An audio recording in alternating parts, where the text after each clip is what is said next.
Welcome to Stories for the Heart. I'm Cynthia Fernandes, and I will be here in studio having a wonderful conversation with Nancy Mellon, who I will introduce in just a moment. But just to give you a little reference on me, I have been a grandmother now for a little over 9 years and really appreciate the impact that we all can have when we share stories with loved ones such as grandchildren. And met Nancy in the bookstore, the Pilgrim's Way bookstore that my husband and I have in Carmel, California, and was really struck with the depth of knowledge and experience and insight that Nancy has with regard to how stories can have a profound effect on the whole person, much different than my understanding of stories as an entertainment has been most of my life. And so I'll be working with Nancy to put together these wonderful podcasts for you all. And don't really know who our audience is out there, but trust that the right people will find the information at the right time.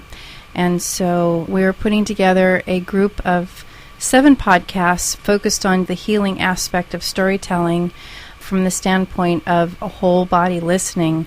And we're really excited to be able to do that with you. Nancy Mellon has authored 4 books over the last 20 plus years. She is a psychotherapist and counselor who teaches the healing art of storytelling worldwide. Welcome, Nancy. Thank you. Maybe you can start with what kind of a storyteller you are. Oh, heavens. I've been working with storytelling as a healing art for, what do they say, donkey's ears, or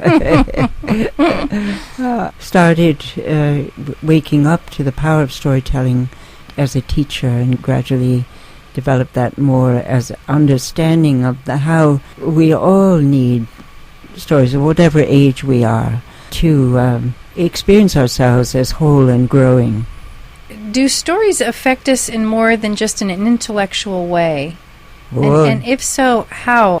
Well, that's a grand question. How much time do we have? There's the interesting fact that the human being is probably at least 70% water. Mm.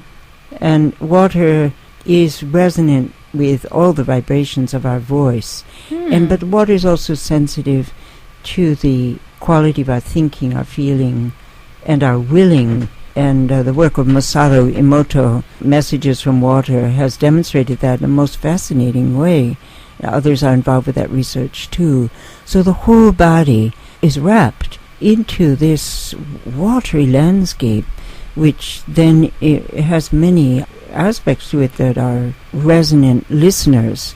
So there isn't any part of us, bones, blood, muscle, tendon, anything within us that is not involved with the resonant quality of our human speaking.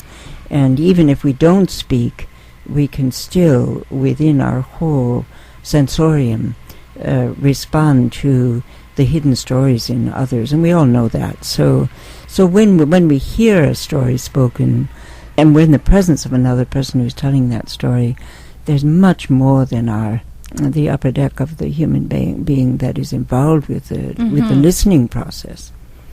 And so, as I'm listening to you, I'm thinking about our lives currently in the world, very dominantly affected by technology. We have access to world news on an hourly, moment-by-moment basis. We have information highway that we can surf and often do. There's oftentimes a focus of information transfer that actually isn't good news. It can be very concerning. It can create a response of fear even. And I wonder, can you share just how does that affect us as a quote-unquote story? I'll answer this through a little story. Perfect. I love spiders, and for quite a while when I moved into a new house, I would talk to the spiders and I'd put them out. There were a lot of them there, different kinds. And I'd put them out without harming them, and I'd tell them, please tell your friends and neighbors not to come back into this house. This is my house now. So then, after a while, there were almost no spiders in the house at all. But one day I came upon quite a large spider. It was sitting at the bottom of the steps in going upstairs. And I said to the spider, "What are you doing here?" And it shriveled into a tiny little ball. What had been quite an extensive spider. It shriveled till it would almost disappeared.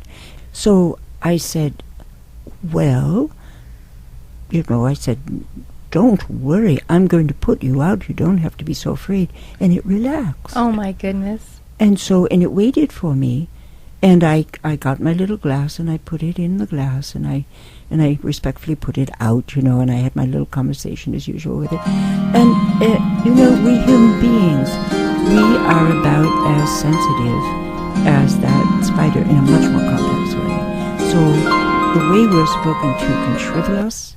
It can cause us to want to run or to make ourselves as scarce as possible, to disappear even if we can. And kind of narrative that we hear, the quality of the voice that's speaking that narrative about what it is that's happening, whether it's news or whether it's old news or whether it's an old wonderful story, the quality of that voice is having a comprehensive effect on our whole being.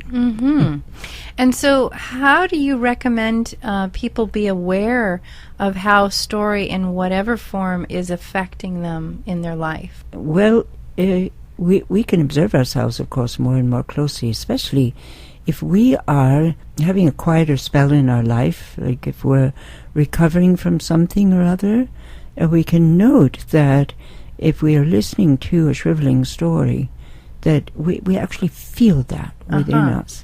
And if we put the hand over the heart, we can tell, is my heart now expanding to receive this with a sense of safety and rejoicing, or is my heart actually withdrawing, and is it getting actually smaller in the present? Is it trying to protect itself? Yeah. Now there are common phrases like open-heartedness or hard-heartedness. Are those phrases from the sensory experience of the feeling itself? Indeed, and they can be measured now with all the instruments that we have. We can see what actually happens to the heart when it contracts. And it can contract kind of permanently and turn into permanent hard-heartedness, which then we have many characters in the great old stories that are embodiments of the hard-hearted one who seems to be frozen into that unfortunate place of hiding their heart, hiding their vulnerability, hardening their heart so they won't feel any more pain.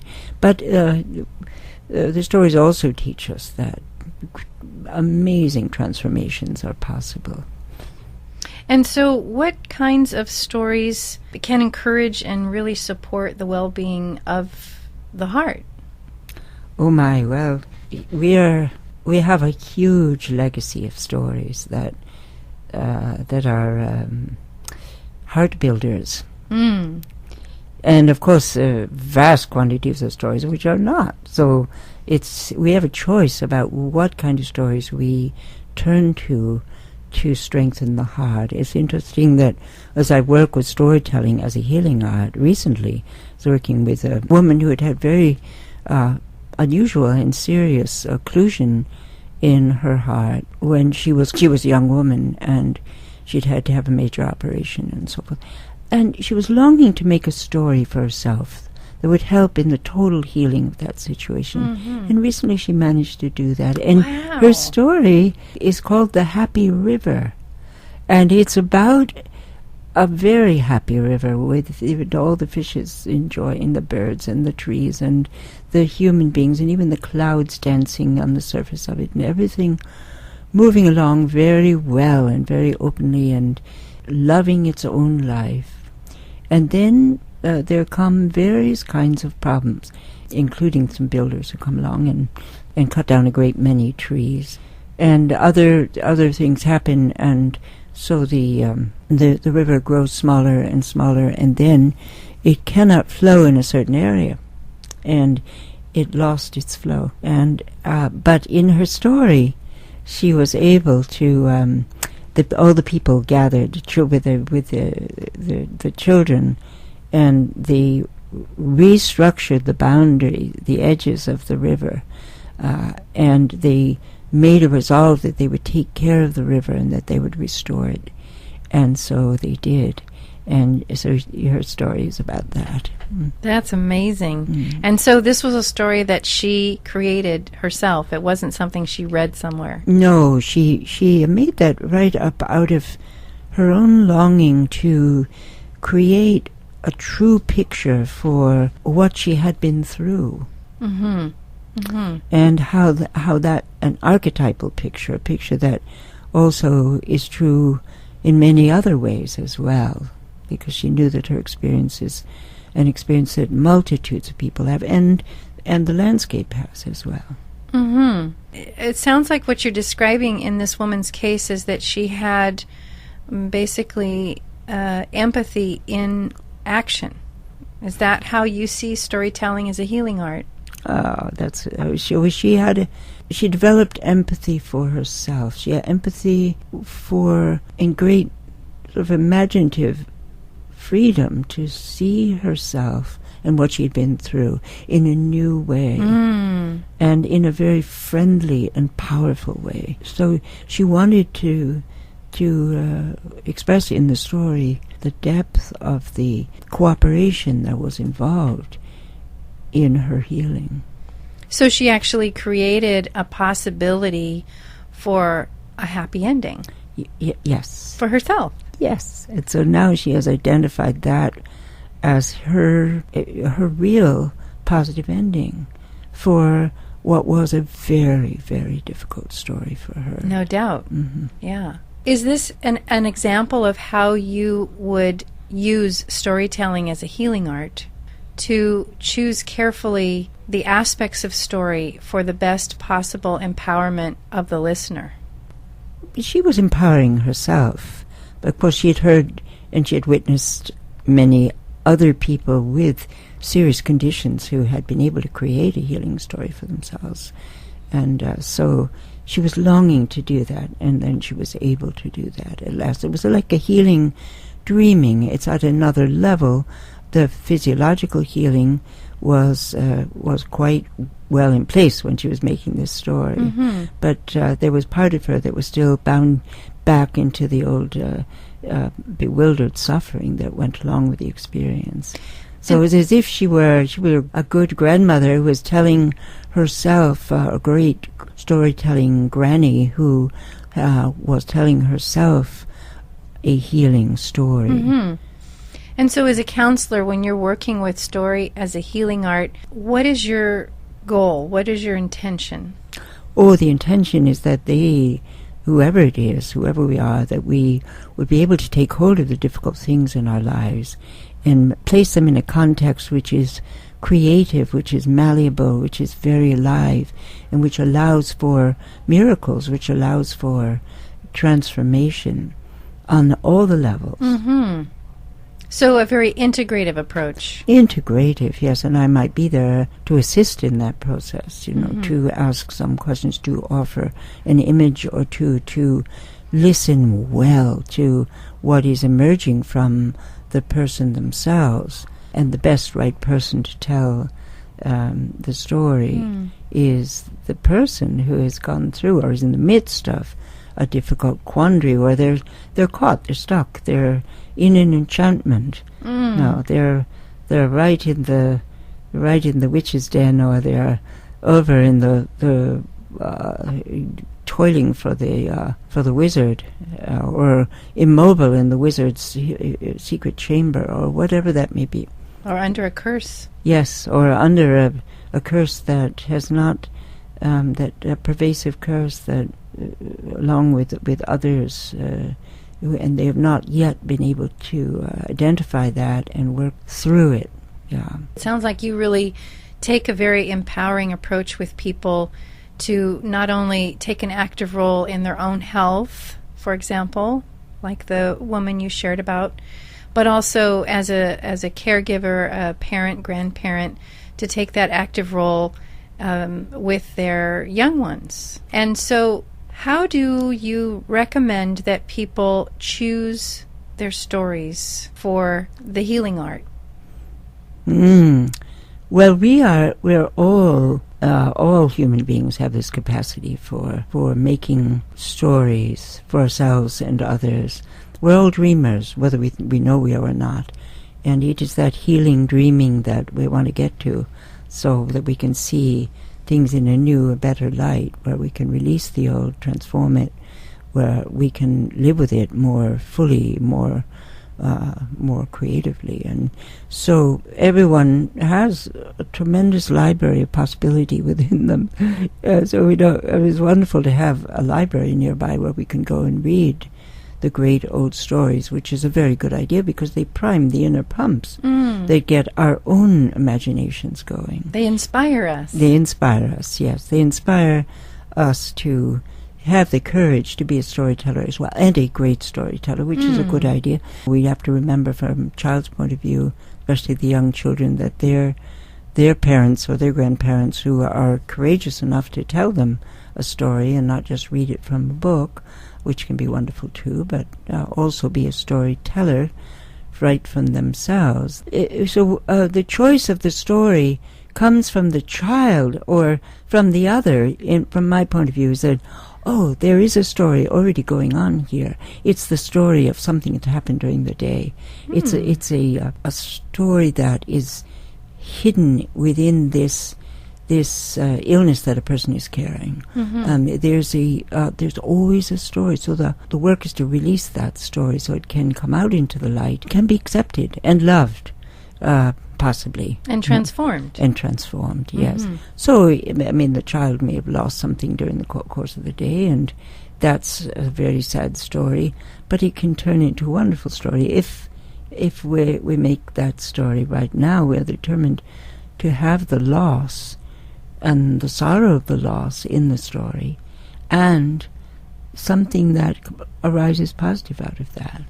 Well, it strikes me as I'm listening to you how similar dreams can be. Oftentimes we have an experience in our cognitive waking life that emerges into a dream state. And maybe what you're describing, Nancy, is conscious dreaming.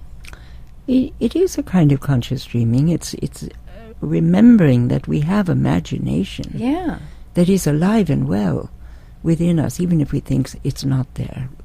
And we have amazing intuitive abilities, which has been proven to me as I worked with literally thousands of people, that the intuitive capacities that we have as we meet another person and their particular soul, wherever they've gotten caught in themselves, that this intuitive and imaginative power that we have, and if we're willing to become inspired a little bit, so to get out of our ordinary mind and go into more of an inspirational, creative process, that we can serve one another extraordinarily well. Are there correlations between, for example, food choices and stories? Oh, indeed, yes. What a smorgasbord of stories we have out there. And, of course, for many of us, we're food sensitive. I certainly am. And there are kinds of stories that we kind of would rather leave on the table or on the back burner somewhere for their own, send back to the mulch heap even, that we are looking for those stories which are actual food for our soul at this time. Nurturing to us. Nurturing to us. Now, what might that be? There is no one recipe there. There is a fundamental recipe in the great old wisest of the fairy tales, which is someone courageous sets out, someone with a sense of adventure sets out, and they quickly come into a trial or a test, and they may be stymied by that test, but help will come. To them might come from the mouse or the bird passing or the cloud, or it might come from other magical means, which can appear very mundane in the story. But they're able to pass through that test, and another test will come quite hard, fast upon that. And then they go along merrily thinking, well, I've gotten through that, and then often the third test will come. And the third test, very often, by the power of three, will be that place in the story where finally the adventurer has gathered enough strength and enough gifts from their trials that they're able to disenchant themselves, disenchant the beloved who's caught in the dark. Like Sleeping Beauty. Yeah, the other side of the briar patch, or caught in the enchanted chamber, as in this marvelous story of the young lad who receives a bull from his grandfather. I love this story for this time of year. Receives a bull from his godfather. Okay. And the bull is a baby when he receives him, and as the boy and the bull grow, they are very connected with one another. And at last the boy hears of a princess who is in an enchanted castle, and he asks the bull if the bull will help him to find that enchanted one. And they go through many fields, through many trials together, and then at last the bull is able to bring the lad, who is quite strong and able, right to the place where now he is strong enough with what he has received along the way to liberate this lovely soul who is caught there. Now ourselves are the bull, the lovely soul. There are within all of us. And we're, in many ways, we're always in this story of making the journey with and gathering enough strength and enough help, so that we can be here with the vulnerability and the glory of our souls. Mm-hmm. That's a wonderful story. Is there a name to that? It's called The Princess in the Flaming Castle, because she's being guarded by a terrible dragon. Ooh. Yes, and he has 7 heads, yes. So who doesn't know about that, being captive sometimes by this fiery resistance to happiness, to the great happiness of love. Mm-hmm. Well, that is amazing. I was looking at your book. I should mention this for our audience. Body Eloquence, The Power of Myth and Story to Awaken the Body's Energies. And you do have a chapter here on the heart. We were speaking of the heart earlier, and how we can tell when a story is really nurturing to our heart because it sort of swells and opens. And I see there's a quote here from Hafiz. Your heart and my heart are very, very old friends. Tell me the backstory as to how that relates for you to this chapter about the heart. Oh my. Well, the human heart, of course, is a wondrous creation, and we all happen to have one. Yes, we do. And they're all basically made the same way, although they carry different history. The heart is a historian. The heart is a memory keeper. There's a great deal of recent research on this subject that is perfectly fascinating by Paul Pearsall. His book's called The Heart's Code, where he went around and interviewed all the heart transplant people that he could find throughout the world. But he makes it clear that the heart is very personal to us, as well as the primordial human mystery that it is, with all its different levels and layers of reality. When we work with storytelling to strengthen the heart and heal the heart, then we're listening to our own hearts, and when we all have our own heart history, and it's most of us have had our hearts broken a few times, and we've been on in the healing. There's a marvelous story about the man in the marketplace who looks so disheveled, and yet there's a great wisdom twinkling in his eyes. And the young handsome fellow goes up to him and says, well, I've got a finer heart than you do, because mine is so fresh and new, and I'm the greatest lover in the world, in case you hadn't noticed. And the old man, of course, who's had his heart broken many times, finally he's able to show the young man that when the heart has been tattered and torn, that it grows into a radiant it has the potential to grow into a place of great spiritual wisdom. And so we all have that. We're all on that path of growing our hearts into hearts of more compassion, more empathy. Well, and I noticed also here in your chapter about the heart, you reference the fact that when in embryonic stage of development we all had our beginning, the heart is not only the first organ to begin growing, it actually, if I'm understanding this correctly, its development supersedes the brain. Oh, and the head, and That's it's the oldest part of us, literally.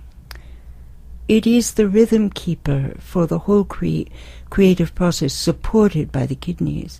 So without the heart, the whole rhythmic orchestra of the embryonic little embryo that grows and grows and grows, without that orientation to the sun, to the warmth, to the central sun, which is planted right within the rhythmic organization of the heart. If we didn't have that prime connection with the light source, which is also a great rhythm keeper for us as human beings, in connection with the earth, then the sun and the earth polarity, then we'd be some kind of amorphous soup when we might turn into bigger brains, possibly, but the brain would have a very different constitution if it were not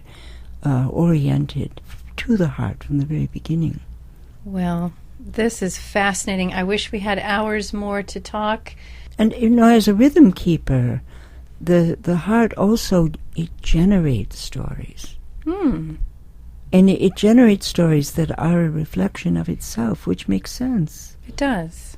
So the drum beat, the fundamental drum pulse of the warmth in our blood, all these little mini hearts that are all around our body, scattered all around our body, that are responding to the great mysterious drummer. We are all in the great universal drum beat. And so when the stories are generated out of the heart, out of the beat of the blood, they tend to have certain patterns. And it's so interesting to look at those and to realize that these fundamental heart rhythms can provide us, and have provided, storytellers, parents and grandparents and professional storytellers and casual storytellers and healing storytellers for a long years.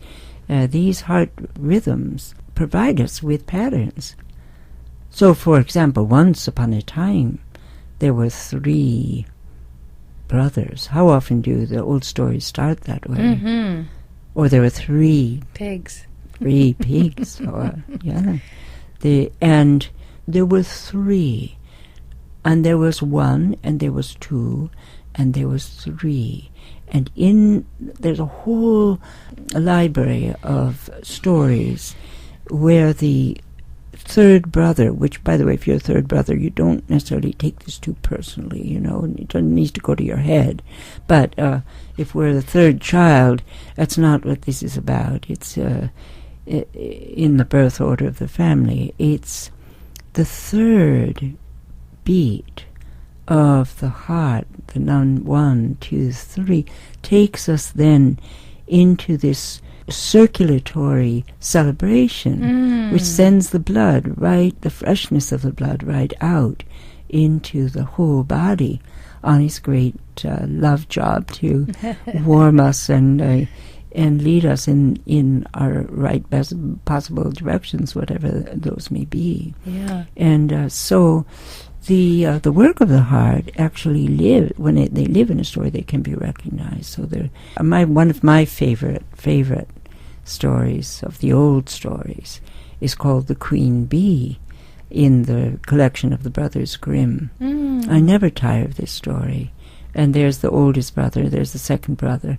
And those two, they have a lot to learn because they're not really connected in with the third brother's wisdom. And the third brother is the heart brother or sister or pig or what, who is able to have empathy for whatever he or she meets. So in this story, when the youngest brother goes out, he's missing his older brothers. He goes out, and they've gotten into trouble out there. Too much head, too much will, We're going to do it or else, or we're going to think about this, and whatever our thought is, that's going to rule the day. But this brother is guided by his sense of respect for all living things. Mm. And so this one, when he meets the ants at the beginning of the story, and his brothers, he's joined up with his brothers, and they come upon the ant hill, and the oldest brother says, with scientific glee, he says, I'd just like to kick these ants and watch them running in terror, carrying their eggs about. And the second brother is very pleased with that idea, because it's an action, it's an activity. Well, let's just kick them and see what happens. And the third brother says, brothers, no, leave these creatures in peace. They have done you no harm. And that was true. And somehow the way that he said that got through to his brothers, and they went on. They come to the duck pond. By now they're quite hungry, and the second brother wants to build a fire, throw a stone, and kill a duck and roast it for their food immediately. And the first brother thinks, well, that's quite a good idea. Let's go ahead with it. And the third brother again says, brothers, let us go on. Leave these creatures in peace. They have done you no harm. And his empathy goes, his loving, his heart goes out to the hearts of the duck. Just when we think ducks don't have hearts, but they do. Same do the ants, by the way, and they do respond to human behavior. They are sensitive beings as well, but it's our heart that teaches us that. So, and then they come to the bees, and it's such a theme today, the life of the bees. And both the brothers are so hungry by now that they just want to start a fire, smoke out all the bees, and get all that honey for themselves. And again, the third brother is the one who raises his hand and says, brothers, leave these creatures in peace. They have done you no harm. They've done us no harm. Look what they're doing, actually. So he's calling for his brothers to develop a little empathy. Mm-hmm. And so story goes on. Eventually, as in all these great old heart-centered stories, it's the heart brother, the third one, who becomes the king. Because of his wisdom. Because he has true empathy for others. Not just his own will and design, not just his own thoughts about what's going to be good, but he has feeling for the life of all things and all people. So a heart-centered story is one that really churns our feelings in a direction of love. Yes, it does. Is that does. right? Yes, it does. And confidence in the royal mysteries of the heart. Confidence that they have a ruling wisdom if we will only turn to it. Mm-hmm. And so if we don't pay attention to choosing our stories wisely or nurturing our hearts in whatever form, including storytelling and receiving stories, there tends to be we lose touch with that kind of rhythm. Yes, we lose our rhythmic sense. We lose our sense of the flowing warmth of life. And that can be demonstrated anywhere. If we observe what's going on in many classrooms these days, when we say, if we take the pulse of the classroom, what is actually going on? How much warmth and wisdom is flowing in this classroom? Or under our own roofs at home, because our heart wisdom can run and hide in the corner. Would you like another story? Yes, another story. Oh my goodness, story. It's from my experience working with people. There was a woman who when she gave birth to her first child, the child came so suddenly that it was a very untidy birth, and it was at home, and there was no one there to help her except her husband, and they were both in panic. And she had shouted to the child. She remembered finally when she came to talk with the likes of me. She said, I did. I shouted at this baby. I kept shouting, "What are you trying to do, kill me?" Well, when the baby was born, it was frightened of its mother. And just like that spider I spoke of in the beginning. And the baby couldn't overcome the terror of the mother because she had taken that on. So she kept looking for the father, and she could embrace the father as her safe place. And that went on for almost 3 years, where the mother, with her stilettos and her resolve to make the money for the family, went out and did her work all day, and she'd come home, and her little one would hide in the closet as soon as she could walk or crawl and hide and try to find her daddy to hide behind. So she said, "I can't bear this anymore. Can you help me, please? I've tried, she'd gone to other people for help and nothing. So as a last resort, she'd come to this storytelling person. So I said, "Do you have a rocking chair?" Oh. Yeah. She said, "No, I don't have a rocking chair." "Well, could you get a rocking chair?" "I suppose, but why should I get a rocking chair?" So we spoke about rhythm and about her finding her own heart when she came home, taking off her shoes and, just settling in. So I said, "Just try this. Just go and sit in the rocking chair when you come home and just rock and breathe. And do that for a week and see if you can stay in the rocking chair for 3 minutes, and the next day try to stay 4 minutes and just rock and do nothing else. Just rock." How did that turn out? Well, she came back and she said, we practiced humming eventually and singing a very simple little song, and then how to tell a very simple little story. So we'd spoken about that. Well, the 3rd week after she did this every day when she came home from work. She sat and she rocked. Drove her crazy at first, but she did. And then the evening came when her daughter toddled up in front of her and just stood and watched her rocking and could get that close. And she studied her mother in the rocking chair for a while on that blessed day. And then she crawled up in her mother's lap. Whoa. And then the two of them, they embraced and they cried and cried together. Oh. And that was the turning point, because mother had found her heart of love. Yes. She'd relaxed enough out of her own turmoil and her own terror to feel those heart rhythms within her. And so that began a new path for mother and daughter. Oh, that's a beautiful story. Mm-hmm. And it also speaks to how we recognize that aspect of each other. When a heart is open, when the rhythm is safe, Indeed. we can approach. We can approach. We can stand and study that person.